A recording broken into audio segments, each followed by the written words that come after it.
Last week, we discussed Paul's instructions to wives. And we saw that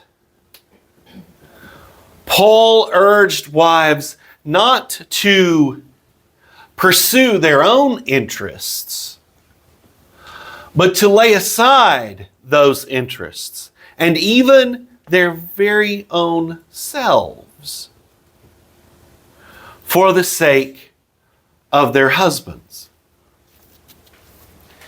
We said that this instruction would not have been that surprising on a superficial level to those in Paul's culture. But we also said that the instruction has been radically transformed by its dependence upon the example of Christ. This week we turn our attention to Paul's instructions to husbands.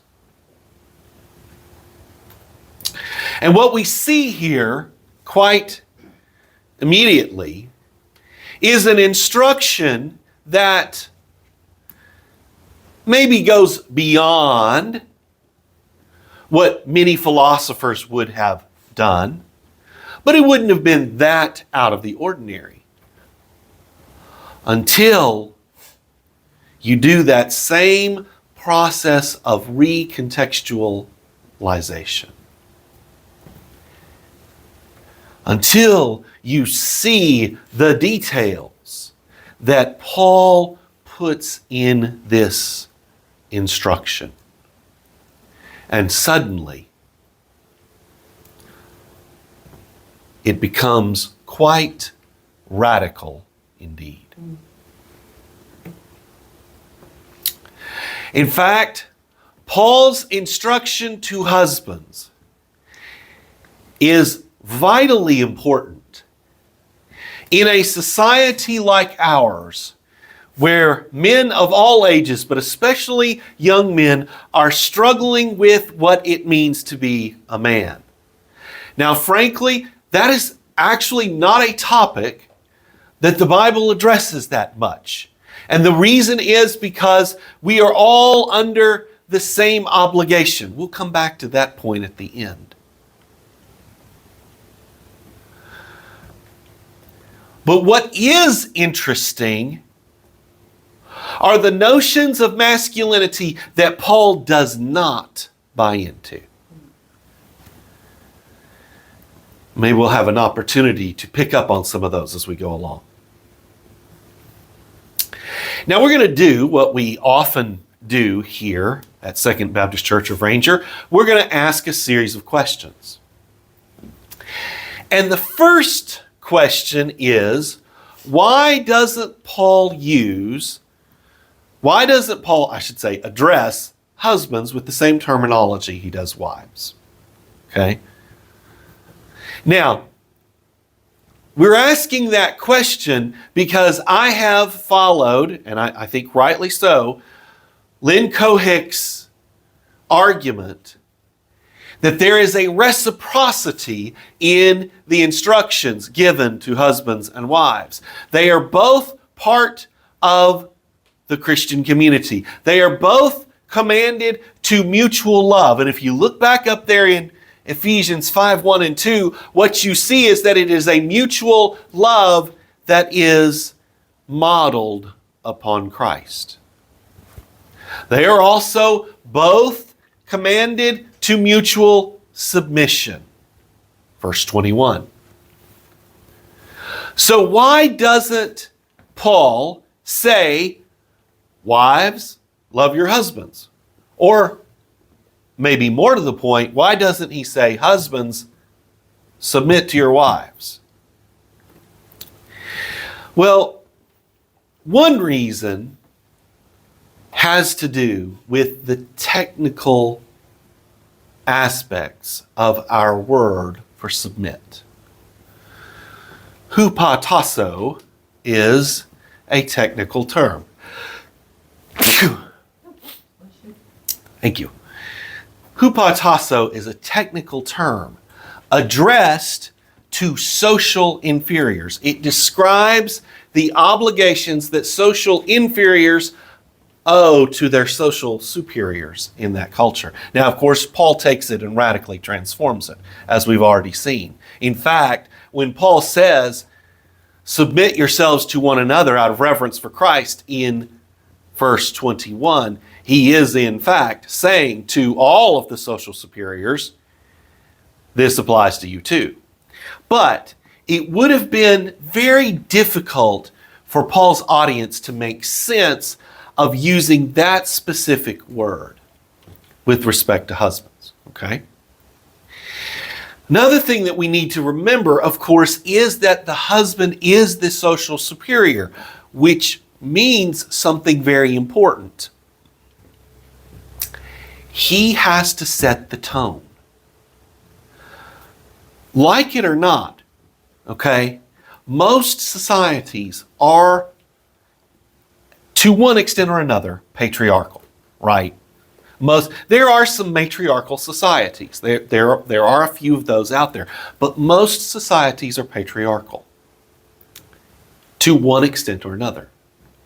And what Paul is saying, in a sense, is that with love being the highest obligation, part of what Paul is saying is he's saying to husbands, you have to set the tone. You have to lead out. Notice that Paul gives a whole lot more space to his instruction to husbands than he does to wives. Now, it's not that wives don't play a role. We learned that last week. Wives play an important role in discipling their husbands in this context that Paul is speaking to. Because in that context, men don't have very many models for how to be submissive. But if you are going to be part of the people of Christ, you have to be submissive. That's just how it is. You have to show mutual respect. You have to put aside your own opinions, your own ideas, your own prerogatives, your own rights, your own interests for the sake of others. Because that is the way the kingdom works. Remember what we studied when we were talking about Matthew. Jesus, on more than one occasion, says, if you're not willing to lose your life, you're not going to find it. And the only way you will find who you really are, your true self, eternal life, is to lose yourself, to lose everything, right? And there are parallel texts of that sort in Mark and Luke as well, okay? But there may be a third reason that Paul doesn't use the same terminology for husbands and wives. Michelle Lee Barnwell, in her book, Neither Complementarian Nor Egalitarian, argues that the special responsibility of men is to, theologically speaking, is to preserve the unity of the marriage. And what she's doing is she's going back to Genesis 2 and 3, and she's looking at how Adam is addressed, how Eve is addressed, who says what when. You know, she's doing what scholars would call classical literary analysis. Who are the characters? What are they doing? What is the plot? What's important? What's been repeated over and over again? Okay. Now, I think that she actually overstates her case. I don't think the evidence is as strong as she makes it out to be. But there's enough evidence to at least think about this as a theological possibility, as something that applies to all husbands in every time. But notice what the obligation is. It's not to go out and be sort of, I am the spiritual leader and I shape everything that happens in my home. No, it is a much softer obligation. It is the obligation to pursue unity, to bring the relationship together. Okay? Now, So we've kind of dealt with that question. And what is it, though, that Paul is asking husbands to do exactly? What is it that he is saying to them as he says, husbands, love your wives as Christ loved the church? And then coming back later and saying, husbands ought to love their wives as they love themselves. What is it exactly that he is asking husbands to do? Well, not surprisingly, because he's using Christ as his example, right? So not surprisingly, the first thing on the agenda is self-sacrifice, right? That's the first thing on the agenda.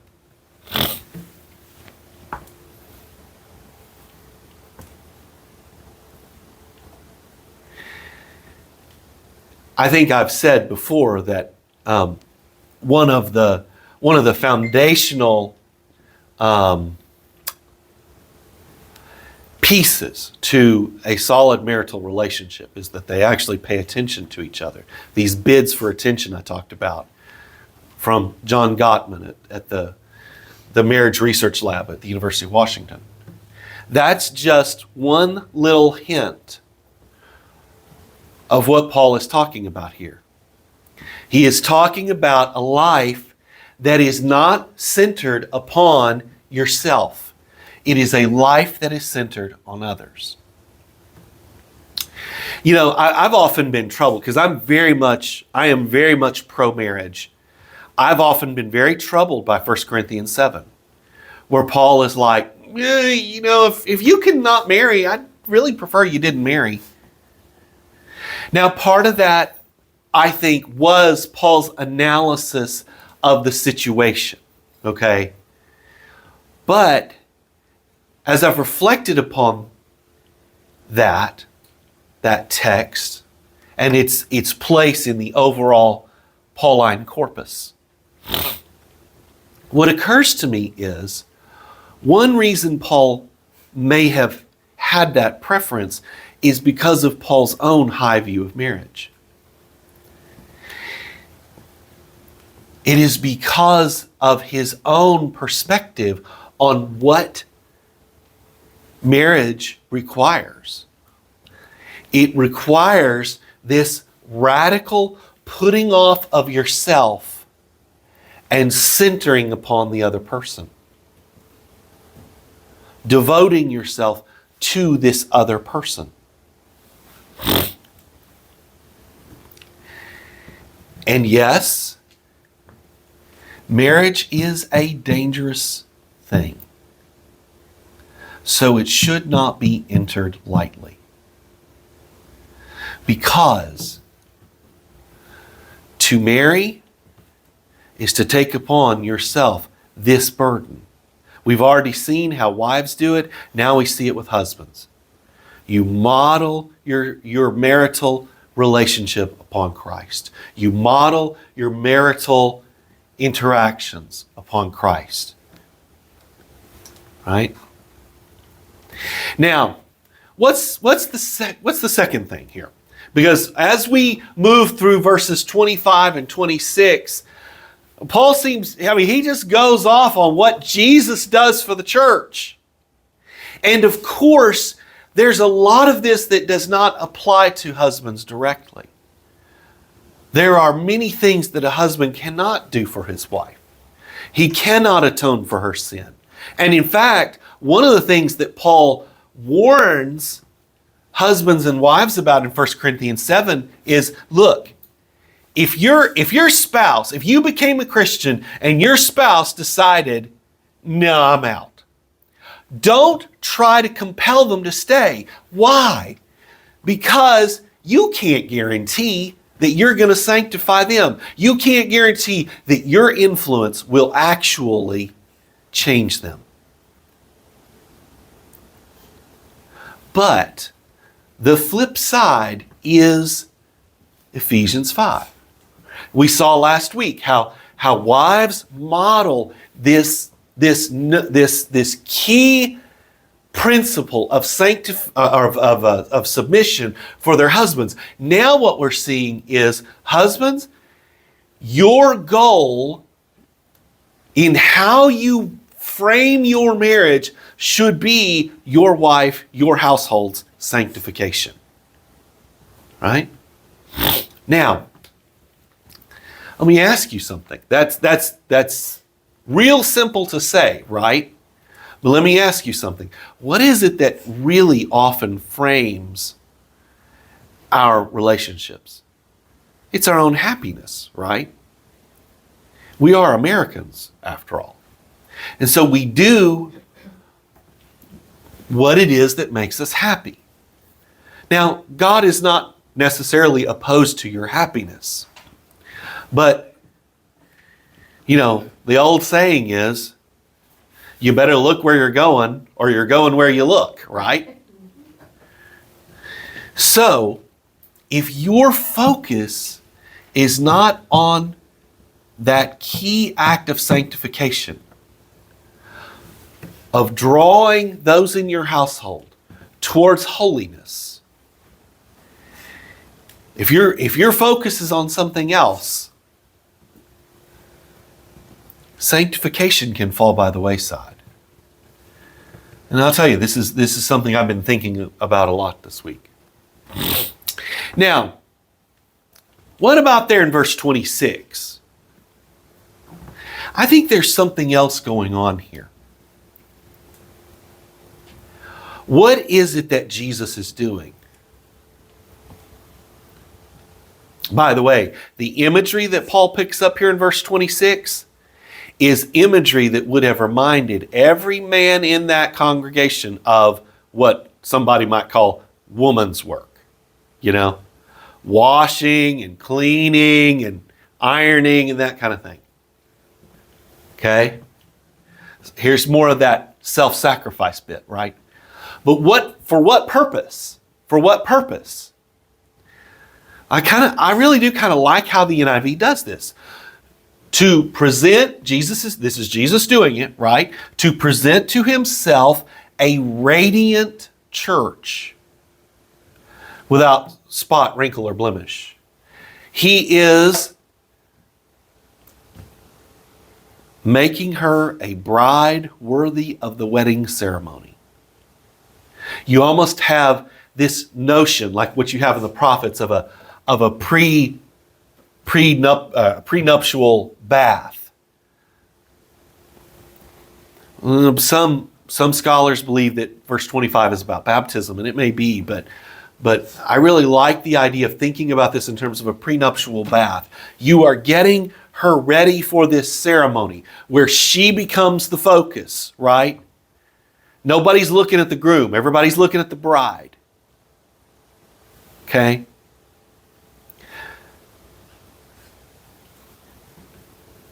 Let's translate that into how we live our everyday lives. Celebrate and elevate. Celebrate and elevate.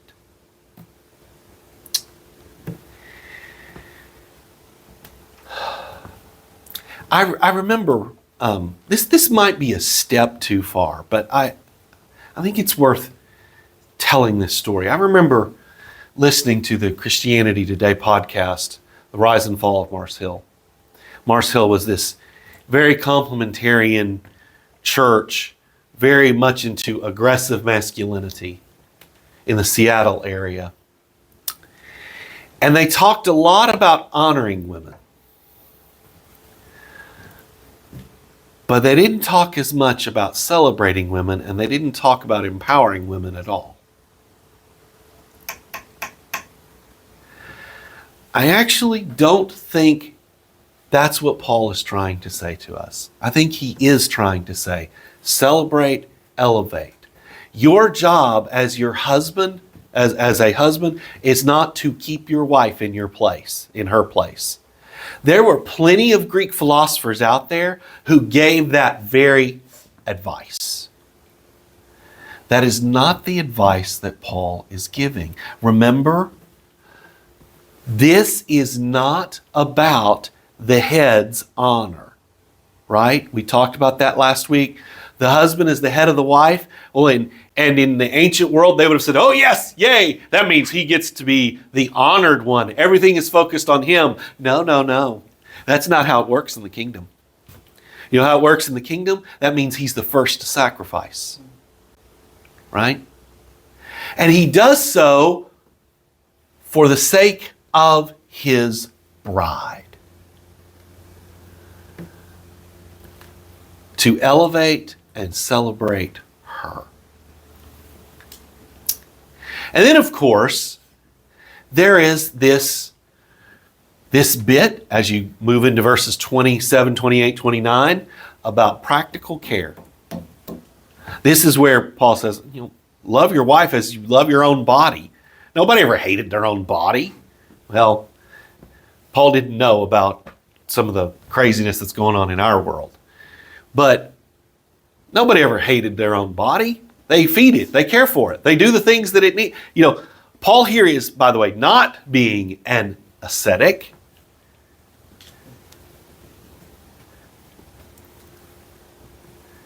He's using the care that we give to our own body, the gentleness that we show to our own body, to illustrate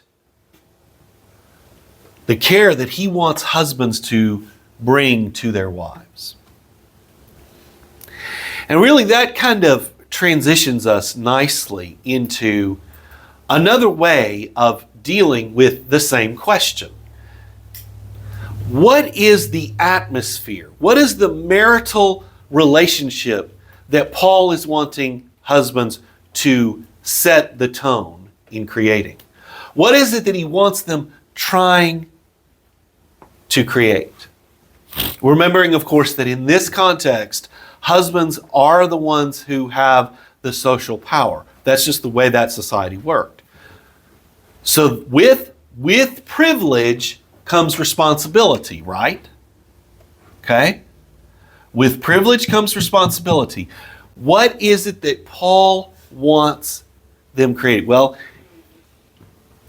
you can just frame it the way that I have here on the screen. All of these things are related to one another. But it starts with unity and humility. Unity and humility. Unity is the goal. That has been the goal ever since chapter 2 of Ephesians. It is still the goal. Unity is still on the table. It's still the centerpiece of what's going on. Right? But there's something else at work here, and it is that humility piece. You never see any sort of explicit mention of humility in this text, but its fingerprints are all over the place. Because it takes humility to lay yourself aside. It takes humility to consider the other first. It takes humility to follow the model of Jesus, laying yourself down for the sake of the other. Now, we said before that part of what the husband is doing is making sanctification the goal. So, of course, holiness is part of this whole atmosphere that Paul wants to create. If you look at some of the translations, some of the English translations, you'll get a hint of another idea. Idea of innocence. And what makes innocence so attractive? Innocence can only exist where there is genuine moral and emotional safety. That's really what innocence is about.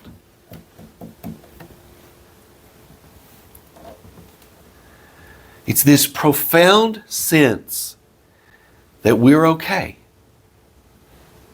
And that we don't have to be guarded around each other. We don't have to walk on eggshells. I've had a ringside seat to marital relationships where one or both members felt like they had to walk on eggshells. It's not a pretty sight. It's not surprising when you get two people together because, of course, when you bring two people into that much intimate contact, there's gonna be things that rub each other the wrong way, right?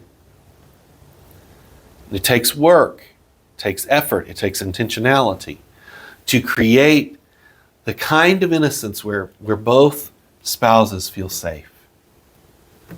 But that's part of the work that's happening here.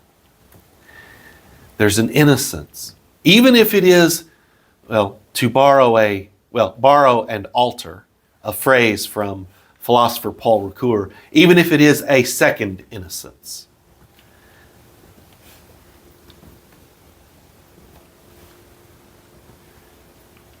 That's what we're about.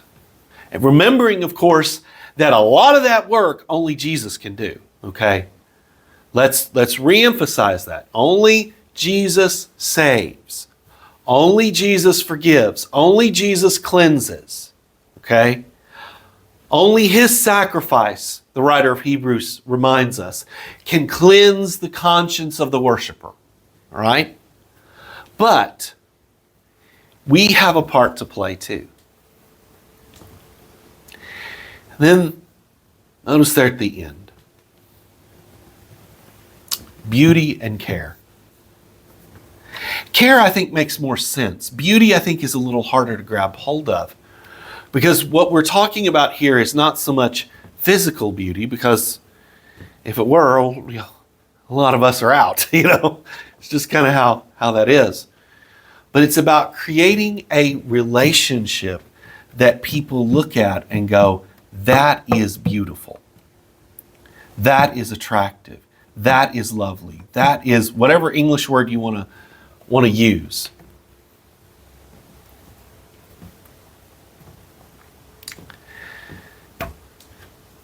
There's that old threefold sort of triad. Well, that's what anything threefold is. It's a triad. From philosophy that makes its way into Christian theology. The good, the true, and the beautiful. God is all of those things, right? He is good, He is true, He is beautiful. Christ's relationship with the church is all three of those things. We want our relationships with one another, whether they be marital or not, we want them to be all of those things. We want there to be a beauty to them. That's it's very non-specific, and I get that. But here's how this works. We are being invited into a metaphor. And we are being invited to meditate on, to imagine even, how that metaphor might impact our conduct and the relationships that we're trying to form. Now, in closing, let's sort of remind ourselves of sort of the basics. Lynn Cohick is right that there is a reciprocity to the way that husbands and wives relate to one another within the household. There is a reciprocity there. Both participate in submission, both participate in love, both are obligated to holiness, both should have lives that are shaped by Spirit-filled wisdom.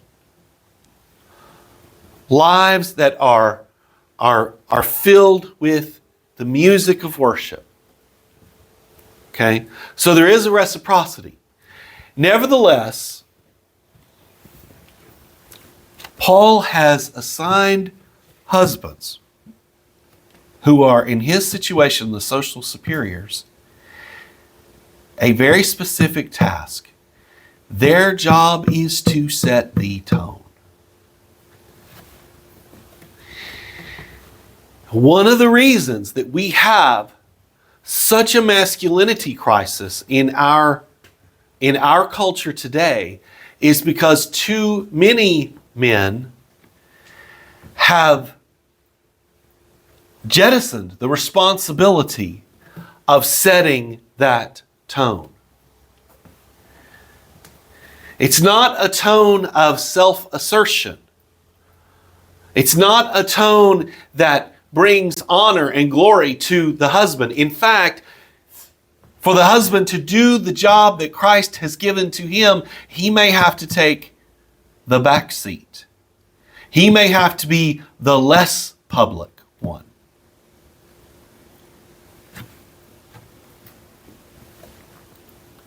But it is still his responsibility to set that tone. To aim at holiness, to celebrate and elevate, to care, and most importantly, to sacrifice. That is a very different picture of masculinity than what you will find online. It's a very different picture of masculinity than you found in the locker rooms that I grew up in. That some of you grew up in. It is a picture of masculinity that doesn't take Arnold as its model. It doesn't take Chuck Norris as its model. It sure as heck doesn't take Ric Flair as its model. It takes Jesus as its model. And that's going to come to expression in a variety of ways, in a variety of cultural contexts. But it's going to have these characteristics we have discussed in common, and it's going to aim at creating a very particular kind of social ecosystem in the home, in the church, and in the community. We desperately need men and women, by the way, who are devoted to creating that kind of social ecosystem. And the way I see it, folks, is we've got two choices as a society. We can either continue to bite and devour each other until we destroy each other,